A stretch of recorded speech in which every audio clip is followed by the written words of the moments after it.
அதிமுக பொதுச் செயலாளர் எடப்பாடி பழனிசாமி மீது உசிலம்பட்டி டிஎஸ்பி அலுவலகத்தில் திமுக சார்பில் புகார் அளிக்கப்பட்டிருக்கின்றது.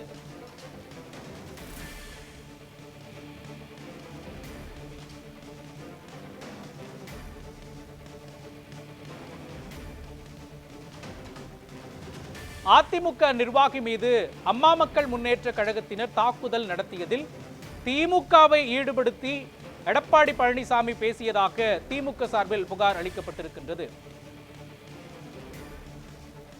விரிவான விவரங்களை வழங்குவதற்காக நமது செய்தியாளர் செந்தில் இணைகிறார்.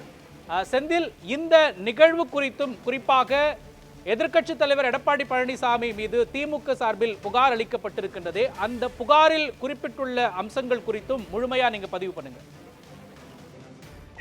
நிச்சயமாக மதுரை மாவட்டம் உசிலம்பட்டி அருகே மங்கள் பகுதியில் நேற்றைய முன்தினம் அத்திவெட்டியில் நடைபெற்ற அதிமுக செயல் வீரர்களை கூட்டத்தை முடித்துவிட்டு திருமங்கலம் சென்ற முன்னாள் அமைச்சர் ஆர்.பி. உதயகுமார் மீது தாக்குதல் நடத்த முயற்சி செய்து அவருடன் வந்த அதிமுக நிர்வாகியான தினேஷ்குமார் என்பவர் மீது தாக்குதல் நடத்தப்பட்டது. இந்த தாக்குதல் தொடர்பாக அமமுக மற்றும் ஓபிஎஸ் அணியை சேர்ந்தவர்கள் இந்த தாக்குதல் நடத்தியதாக கூறப்பட்டு புகார் கொடுக்கப்பட்டது.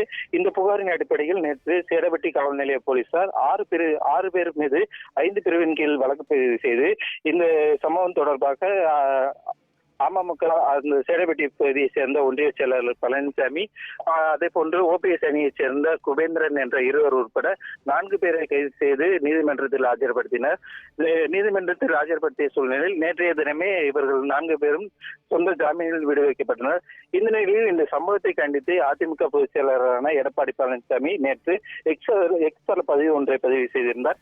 இந்த பதிவில் அரசியல் காழ்ப்புணர்ச்சியோடு திமுகவினரின் தூண்டுதலின் பேரில் இந்த சம்பவம் நடைபெற்றதாக ஒரு வரியும் குறிப்பிட்டு இந்த எக்ஸ் பதிவை பதிவு செய்து தனது கண்டனத்தை பதிவு செய்திருந்தார். இந்த நிலையில் இந்த சம்பவம் தொடர்பாக இன்று உசிலம்பட்டி டிஎஸ்பி அலுவலகத்தில் மதுரை தெற்கு மாவட்ட திமுக தலைமை செயற்குழு உறுப்பினர் இளமைகளின் தலைமையிலான திமுகவினர் இந்த எக்ஸ் பதிவை கண்டித்தும் அதிமுக பொதுச் செயலாளர் எடப்பாடி பழனிசாமி மீது உரிய நடவடிக்கை எடுக்க கோரியும் புகார் மனு அளித்துள்ளனர்.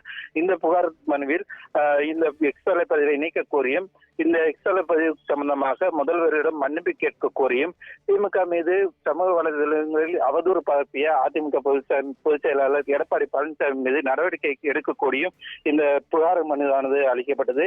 உசிலம்பட்டி டிஎஸ்பி அலுவலகத்தில் செந்தில்குமாரிடம் இந்த மனுவானது வழங்கப்பட்டுள்ள சூழ்நிலையில் இந்த மனு எடப்பாடி பழனிசாமி மீது திமுகவினர் புகார் அளித்துள்ளது பெரும் வரவேற்பை ஏற்படுத்தியுள்ளது. மோகன். தமிழ்நாடு எதிர்க்கட்சித் தலைவரும் அதிமுக பொதுச் செயலாளருமான எடப்பாடி பழனிசாமி மீது உசிலம்பட்டி டிஎஸ்பி அலுவலகத்தில் திமுக சார்பில் அளிக்கப்பட்டுள்ள புகார் குறித்த முழுமையான விவரங்களை வழங்கியதற்காக நன்றி செந்தில்.